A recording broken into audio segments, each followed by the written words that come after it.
Muling dumulog ang Pilipinas sa United Nations Arbitral Tribunal, kaugnay pa rin ang patuloy na konstruksyon naman sa China sa West Philippine Sea.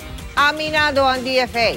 Posible raw makaapekto sa kaso ng Pilipinas laban sa China ang ginagawa nitong reclamation sa mga pinag-aagawang teritoryo doon.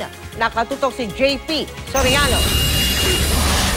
Habang palaki ng palaki ang mga tinatambak ng China na mga lupa sa mga bato sa West Philippine Sea, sa United Nations Arbitral Tribunal pa rin dumulog ang gobyerno ng Pilipinas. Kahapon, mahigit 3,000 pahina, katumbas ng 12 volumes, ang isinumiteng dokumento ng Department of Foreign Affairs sa Permanent Court of Arbitration sa The Hague sa the Netherlands.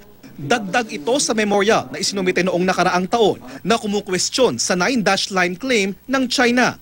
Ang China kasi, binabase ang pag-angkin sa lahat ng isla sa South China Sea mula sa mga antigong mapa nito na may siyam na putol-putol na linya sa paligid ng South China Sea, kabilang ang mga bahaging inaangkin ng Pilipinas at ibang bansa. Nitong Disyembre, nagsabi ang China na hindi sila sasali sa arbitration na nais mangyari ng Pilipinas.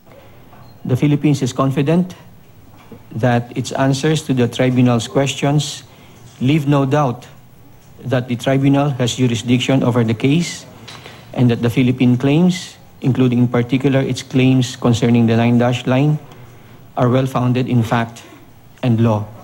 Hindi na raw naidetalye sa supplemental report ang mga bagong reclamation activities ng China sa West Philippine Sea.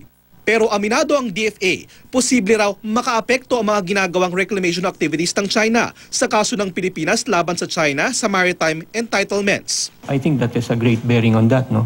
Kung ina-alter yung feature ng yung character, yung nature ng isang feature, then if the others are thinking they would change the maritime entitlements, then that is something that we should look into. Binibigyan pa rin ng Arbitral Tribunal ang China ng pagkakataon na sumagot sa reklamo ng Pilipinas. Umaasa ang DFA na makakapaglabas na ng desisyon ang tribunal sa susunod na taon. JP Soriano, Nakatutok, 24 Oras.